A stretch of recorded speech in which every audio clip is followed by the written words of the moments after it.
Come on in, everyone. Come on in because we are here to talk about the latest episode of Real Housewives of Atlanta. Y'all, this was something else. This is something else. I'm so glad I'm watching this season. I've been away for so many years, and I picked a good season to come back because this season is good. This season is really, really good. First, I was disappointed when it came on because I was like, oh no, no, no, no. Are we gonna have to watch another failed business get started? Cynthia Bailey, are you about to bring to us a tequila business? Girl, you ain't no George Clooney. You ain't no Casa Amigo. What is Cynthia doing? And I was like, I really don't want to have to come on here and talk about another failed vodka company. I mean, Cynthia, did Pitt Diddy's vodka, is it still doing Ciroc? Is it still doing well out there as it gone belly up? I don't know. But I really didn't want to have to talk about that. But lo and behold, listen, I know she was taking all the girls to Dallas to introduce her a vodka tasting. But when they got to Dallas, it was a Dallas hoedown. This was wild, y'all, but I was loving every minute of it. And like I told y'all, I'm new. I'm new back to Real Housewives of Atlanta. But let me tell you, Angela, girl, you the queen of reads. You are the queen of reads. That's why I titled my review Angela versus Pinky, and Angela won. Hands down, Angela won. I mean, Pinky, if you wanted to beat Angela in this Dirty Dozens, this dirty duel, I don't know, girl, you couldn't have been Pinky. You would have had to be a thumb.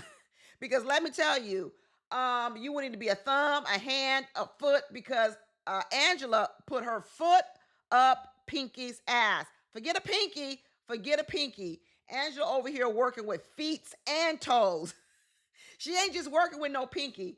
But when we were first going to Dallas, they started showing this lady, Dallas Dynasty. Most of y'all probably too young to even remember Dallas, right?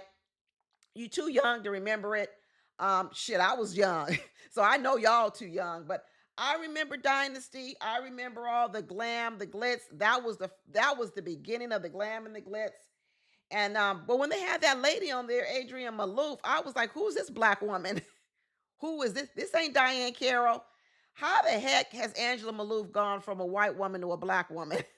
She looked like a light-skinned black woman. She was the same complexion as Phaedra. I tell you, these white people, they can get butts, they can get everything now. But then they still mad at black people when we put weaves in our hair. How can white people go out and become as black people, get booties like black people, but the minute we put some fake hair in our hair, people got a problem with us? This is crazy. But anyway, I digress. I really digress. But they were supposed to channel Dominique Devereaux. That was Diane Carroll's character on Dynasty, for any of y'all didn't know it. But no one knew what it was, so no one came dressed appropriately. The only person who went all out, who really followed the script, was I want to say Porsha. Porsha did it because Porsha is remaking herself, y'all.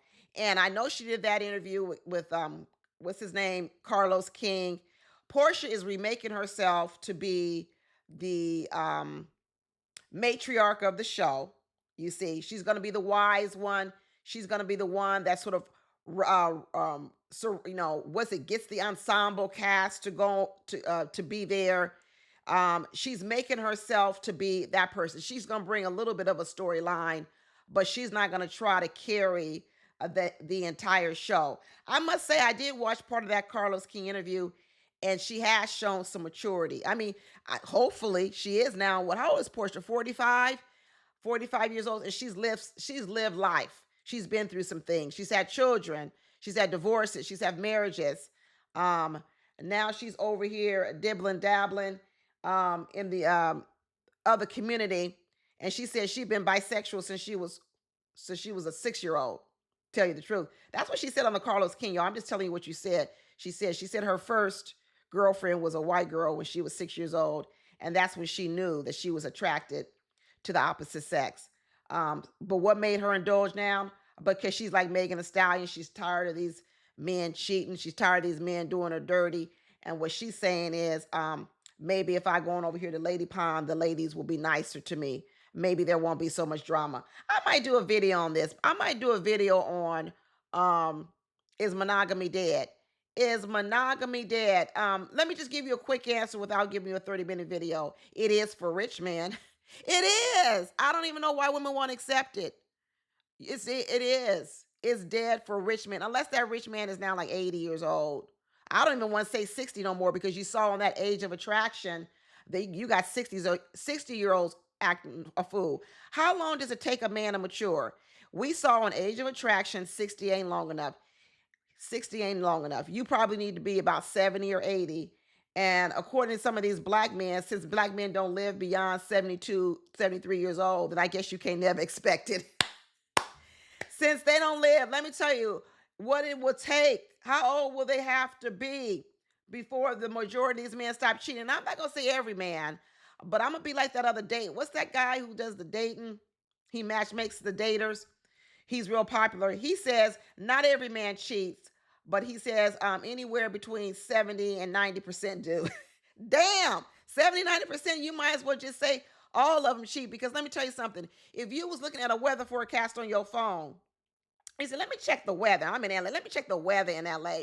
And the weather said at 70% of showers or rain, I'm bringing an umbrella. I'm going to count on the rain. So if 70% of men are cheating out here, you got to count on it. Now, I don't know what y'all going to do, ladies. I don't know if y'all going to stop dating. I don't know if y'all going to be like Porsha and going over here and start dating women. Or are you just going to start cheating too?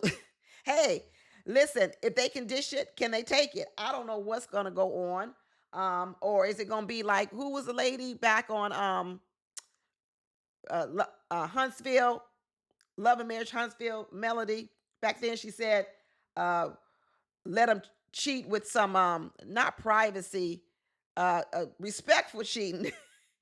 Respectful cheating. And are the ladies today gonna have to go back to the old rules of long time ago? Because men been cheating forever, y'all. This ain't nothing new.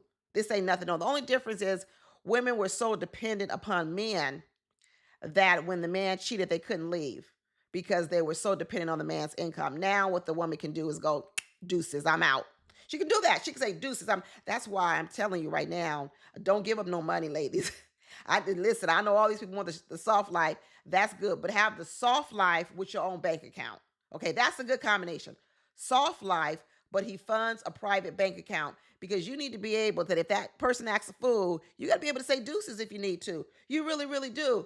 So I don't know what you're gonna do, ladies. I really don't know what's gonna happen out here because I am of the belief all rich men, especially an NBA rich man who's traveling, but that don't mean she deserved it. I was rooting for Megan the Stallion and Clay Thompson. I was really rooting for Megan. She did everything right, y'all. Because let me tell you, if she would have dated a person of less stature, less money, then y'all would have complained that she was like Candy Burris, dating beneath herself, or she was, she needed to date someone her caliber. But then when she tried to date someone on her caliber because he got so much access to women and money, then he cheated, talking about he don't want to be monogamous. I read that little diary of Clay. I might have to do a whole video on it. Clay up, I'm telling you, if that diary is real, what I read, Clay, he got some missing screws. Some missing screws. But anyway, we need to get back to Real Housewives of Atlanta and this duel between Angela and Pinky. And like I said, Pinky, you better start fighting with your palm, at least the palm of your hand. Pinky, at least switch to the palm of your hand, not your pinky, because girl, you got 8 up. You got 8 up. But Pinky is still, I'm gonna call Pinky Pinky do too much. Pinky do too much. Pinky does too much in every situation she's in. She was doing too much in her business. She was doing too much in this argument she had with Angela. And she was doing too much when she was trying to over explain her bankruptcy situation. To me, Pinky, it was given, let me try to clean this up so it doesn't look like I'm a bad person or I did anything wrong. That's what it looked like, Pinky. You were saying a whole lot, but you weren't saying a lot. Over here talking about I don't pay myself for personal income, but all my businesses have make a lot of money, but I don't pay a personal income under my personal name. Personally, I'm broke. Personally, I'm broke because the business. Well, here's Pinky. Here's the situation. Here's the situation. Pinky, if your business is making money and you've got a business structure that you get money from your business, then that would be how you get paid. Okay. Um, she says she got too many assets. Um, so she can't file certain bankruptcy. I'm not no bankruptcy expert, so I'm not gonna sit on here and talk. But let me tell you, this is what I know when someone's not telling the truth. When someone presents themselves as unique, there's all these structures out here for bankruptcy. Like she said, 7, 11, 13, all these different numbers. But when someone comes along and tries to classify themselves as so unique that no structure out here can fit their situation, that's when I know they're trying to run circles around you.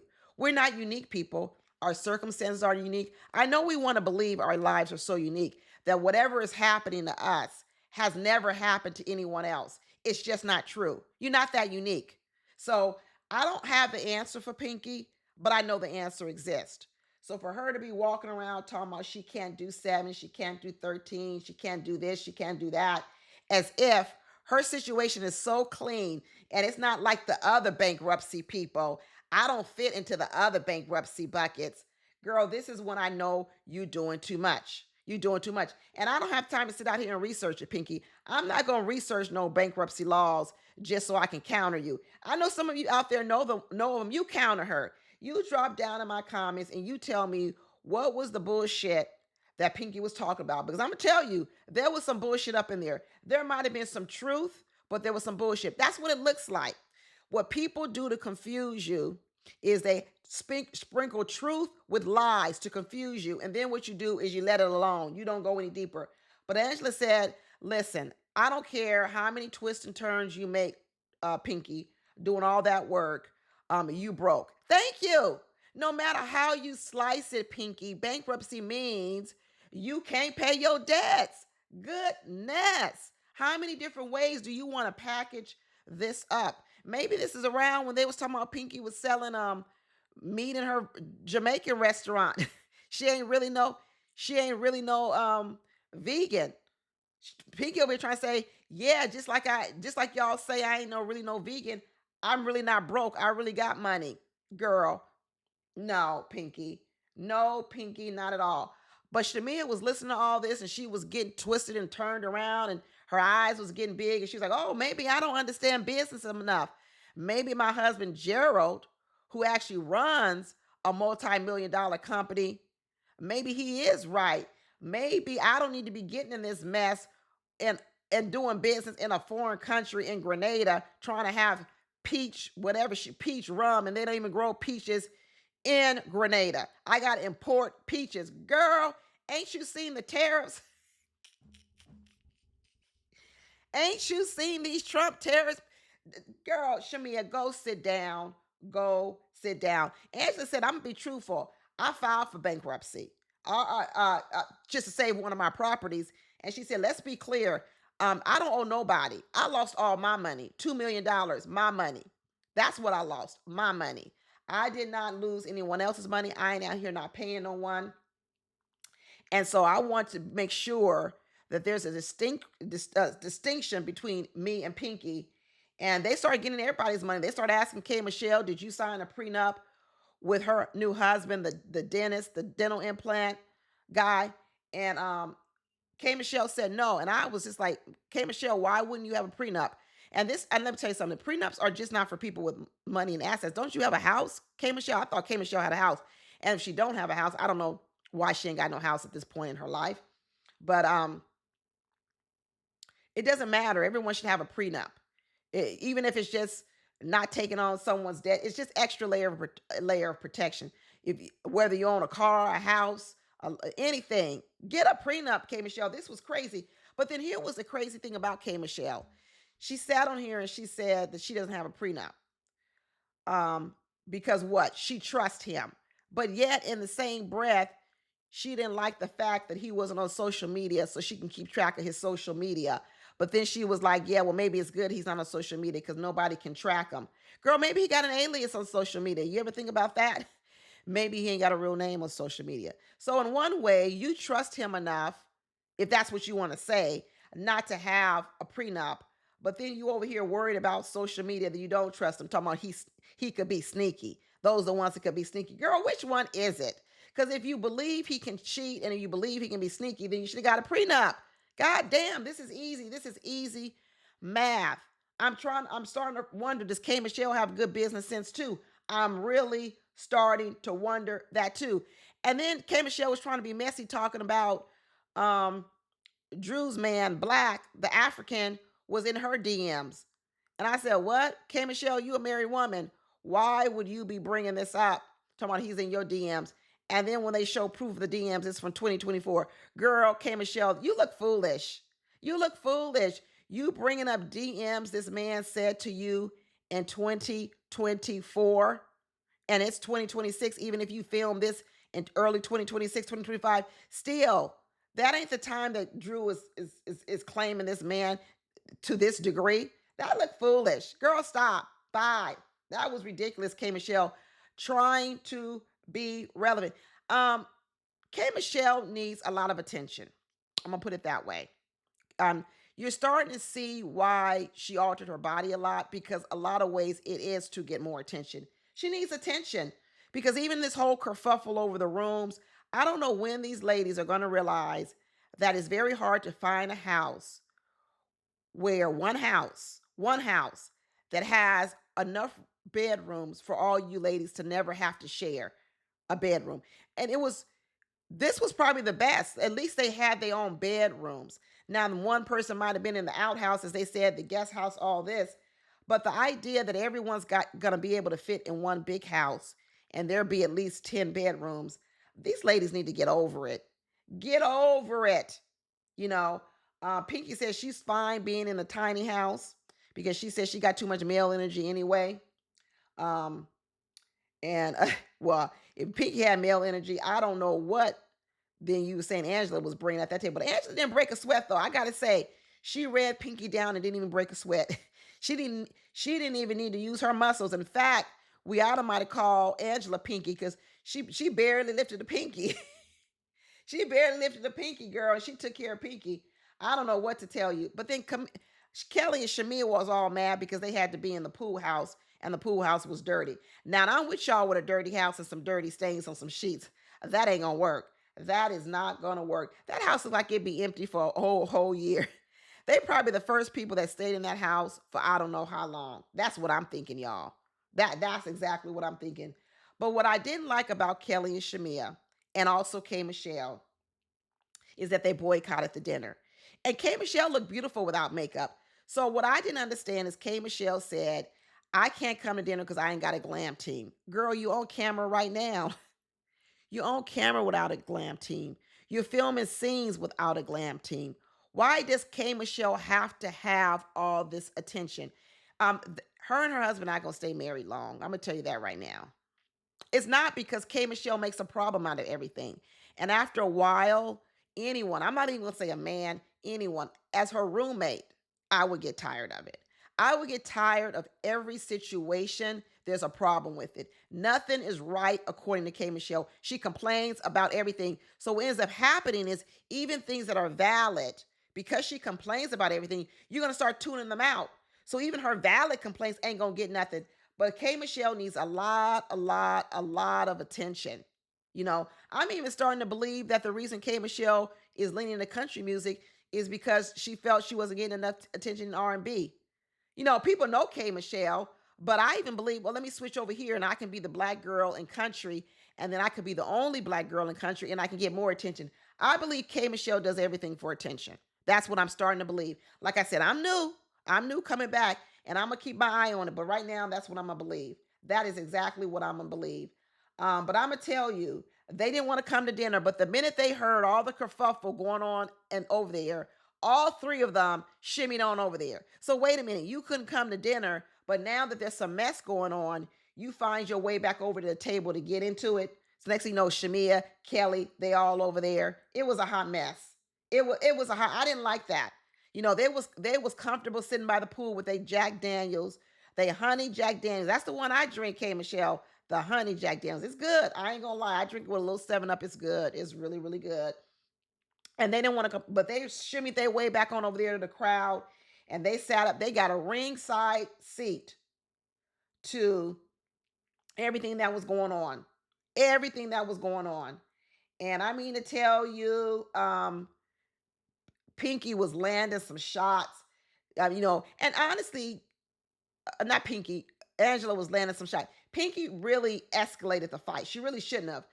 That was an example of a person who's probably used to winning verbal joust, but she got in the ring with the wrong person. Because there was a minute where she was going to get up, and then she thought seconds, and no, I better not get up. I better not run out the ring. I better sit here and take it. But once the other ladies came, they said, girl, you better come with us. Once the other ladies came, both Shamia, Kelly, and K. Michelle said, Pinky, come with us, girl, because you getting beat up in this ring. Pinky running around talking about, say it with your chest, say it with your chest. Girl, Angela said it with her chest, her foot, her open palm hand, everything. She said it. She said it real loud, and we heard it. We heard it. She was talking about Pinky was running around talking about she a bad bitch. Uh, Angela said, you a bad bitch that don't pay your bills. Pinky said, you ain't never touched the kind of money I've touched. Angela said, I can throw a rock and hit 10 people that you owe money to. She said, girl, pay your employees. She said, you the Grinch that stole Christmas. You didn't even pay your employees during Christmas. She said, shut up, Mr. Clean and Papa Smurf. It was so many one-hit wonders. It was a lot of one-hit wonders. Pinky came back, talked about Angela and her veneers. And next thing I know, Angela called Pinky's teeth incestuous. I said, incestuous, talking about co-mingling teeth, conjoined teeth. I said, Angela, girl, I know never to say nothing against you because I know right for sure you would beat me down in a verbal joust. She is quick. She is really quick. Pinky was like, girl, go get your fan with your menopause. Where your fans at? Where your fans at? She turned around talking about kiss my ass. Well, girl, that ass got that tail stuck between that ass because Angela ate her up. Angela ate her up. I was glad K. Michelle and Shamia and everybody grabbed grabbed Miss Pinky and took her off. It was enough. It was enough. It was too much blood in the ring. But I'm gonna tell you this: K. Michelle, not K. Michelle, Pinky, girl, you good on this show. I don't care what bad decisions you made. I don't care whatever I'm talking about in this. I'm gonna tell you right now, you're good for this show. All this cast this year, I'm telling you, is good for the show. It's good for the show. I like all of them. They all bring in a little bit of different something to the table that has made my time interesting to watch them. Hopefully, y'all are enjoying my reviews. But if you haven't been watching the show, catch up with me or just keep coming here to watch the reviews. Because let me tell you, I had a good old time watching this episode. I might go back and watch it again. It was so good. But anyway, that's all I got, y'all. That's all I got. I will talk to y'all later. See you later. Bye.